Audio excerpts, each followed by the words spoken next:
The Blue Jays have won 8 games this season. We only get to celebrate a victory like every 3 or 4 days.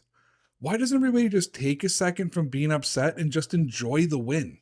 The Toronto Blue Jays came into this game on a 4-game losing streak, already dropping the series on Saturday night. So all we could really hope for today was that the Blue Jays start a winning streak and start putting together something on the field, and put it together they did, beating the Arizona Diamondbacks 10-4. Now, if you're trying to turn things around and win a ball game, it doesn't hurt to have Kevin Gausman on the mound. He entered today's game with a 2.42 ERA, 31 strikeouts, and he's only surrendered 5 walks. So feeling good about the starting pitching was pretty easy. Now, the Blue Jays scoring 10 runs made things easy, and Gausman, who hasn't gotten any run support before this game, he pitched well. He pitched 6 innings, gave up 7 hits, 1 walk, 2 runs, and striking out 4. Now, we wanted to see the Blue Jays offense come to life, and they came to life in the first inning. Toronto batted around and scored 8 runs on 8 hits, and that included RBI number 600 and 601 for Vladimir Guerrero Jr., 3 RBIs for Nathan Lucas, and 2 RBIs on a double for Kazuma Okamoto.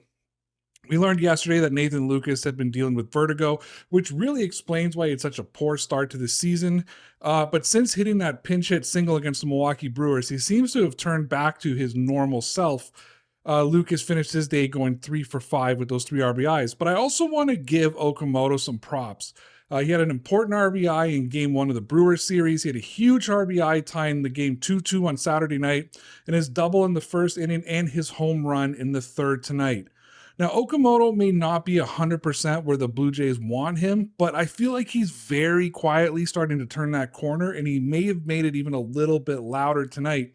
And I also noticed that there isn't any other player on the bench that the guys get more excited for than Okamoto. Now, I had to listen to the 8th and 9th inning on the radio, so immediately after the game, it was Jays talk. And instead of just being happy, people were calling and texting, complaining about Jeff Hoffman. I'm not saying that Hoffman shouldn't be and isn't a topic of conversation, but the Blue Jays have won 8 games this season. We only get to celebrate a victory like every 3 or 4 days. Why doesn't everybody just take a second from being upset and just enjoy the win? Just enjoy it. The way the season's going, I don't know if we're going to be able to do this tomorrow. So let's just be a little positive here. The Blue Jays win. That's what we wanted.